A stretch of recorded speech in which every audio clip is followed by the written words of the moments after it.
Īsi apskati par trešo tūri, mēs sapratām, ka Arsenāls arī mazākumā ir bīstams un nav laiks atbrīvoties no tā asetiem. Boēmā nospīdēja ar 2 vārtiem un ir kā premium midfielda asets. Everton pierādīja to, ka jāpielāgo savu spēlētāju tieši pret viņiem.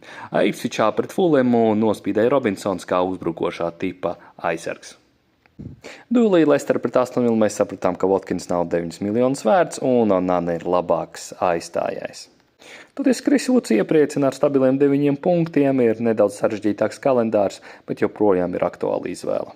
Rika Lewis ir must-have Pepa konceptā, aizsargs, kurš spēlē pusarga pozīcijā un piedalās uzbrukumos.